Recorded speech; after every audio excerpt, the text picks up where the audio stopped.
This channel is supported by Truefire. Truefire is an online library enough, you can get the Truefire All Access Pass for as cheap as they ever do it, the $99 thing. So just jump and do that if you're looking for the best price you can get Truefire All Access for. If there's one brand that I think reliably imagine the quality would be very high, because I've heard so many good things about them, it would be Eastman. Now, this is the T486.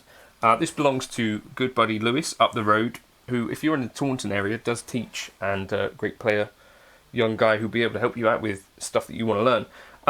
Now, this is obviously something like an ES335. Now, I was looking online at this. The cheapest ES335 that you can get from Gibson with a Gibson on the headstock is around sort of £2,200. It's the ES335 Satin. If you look at those online, those look a little bit utilitarian. They don't have too much flashy about them. But I don't know if you guys have tried playing them. If any of you guys are playing those and enjoying them, let people know in the comments. But I think off the shelf, I might be more likely to just pick up an Eastman. Not only because the price is about, half of what you pay for an ES335, but I'm not convinced that they're not also probably in the main slightly better quality.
got an ebony fretboard here, especially when you see, like, there was a video on Instagram of someone putting like a literal business card between the fingerboard and the neck. I thought that was kind of interesting and revealing. So, ebony fretboard.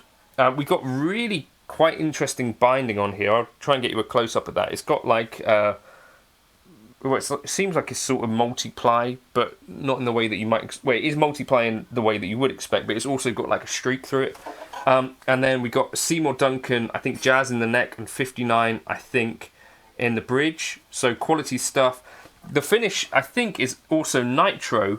Like, it's just fantastic. Also, if you look at the way the nut is cut, this is an area that I don't think it's that easy to get right all the time. Like, even my K-line, sort of, the nut is not as perfect as this. But this is quite cleverly and quite elegantly looks like it's sort of angled back that way on the bottom, which maybe makes it a slightly easier install. So, how does it play? It does come with a really great case as well. I've only played 2 other Eastmans, I believe. So I bought an ES175 type, or maybe 165, but like a one pickup ES175. That was very lively acoustically, and I didn't necessarily feel like it was all that plummy, which is kind of what I was looking for in an ES175 at the time. So I ended up shifting that one on, and then I played, I think, is it the 59 Les Paul style one. I would say, if you're considering this as well, I did borrow a Rose Morris, had a really, really nice Japanese-made Aria, which I think remains about my favourite ES335 that I played that isn't Charlie Allen's vintage 335.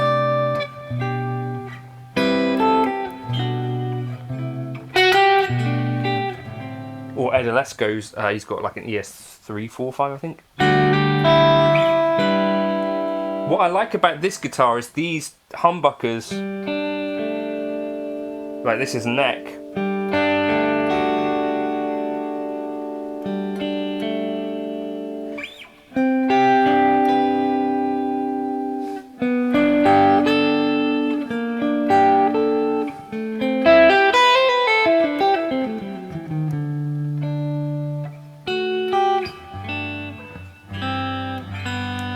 Like, they're sufficiently low output enough that I just love like that sound you get from them. I really love, Chris bought it off me.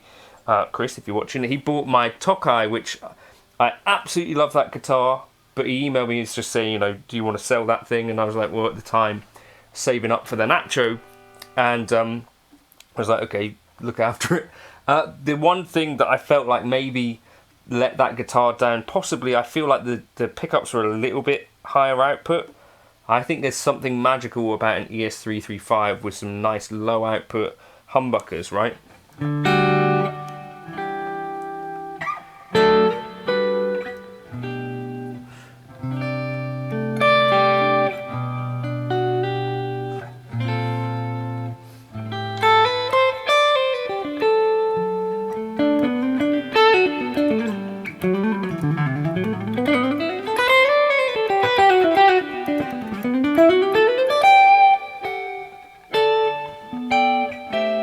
So price-wise, a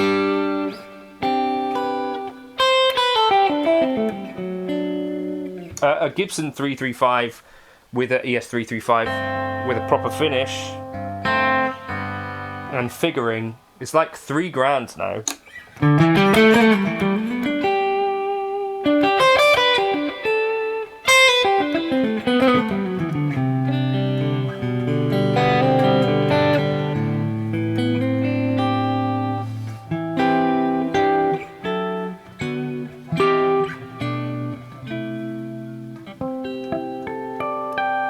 I did find one thing about this guitar which kind of puts me off a bit.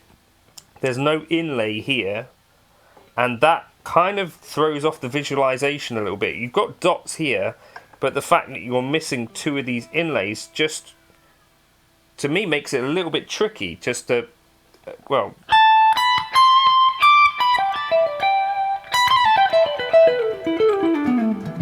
Also, I would say this neck joint is particularly... I don't know if I can show you it. I think Eastman started off as violin builders, right? But that's a very elegant neck joint. So it is like ES335 inspired, but it kind of is its own take on it. That's just a fantastic neck joint, I think. No finishing flaws that I can see, really. A really great hard case, and just a fantastic player. Like, it's a very grown-up feeling guitar, right? If we have a bit more boost and go for this, like, it's got so much brightness to it.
I just think it's such a classy guitar, and for the kind of money that you're paying for this sort of thing, like, you're talking sort of like used Tokai money. I think it's definitely up there with Tokai. I think I like the pickup choices better. Sometimes Eastman are using Lollers now as well.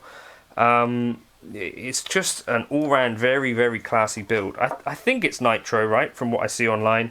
It is red, and that's, you know, one of those things that you might love or you might hate.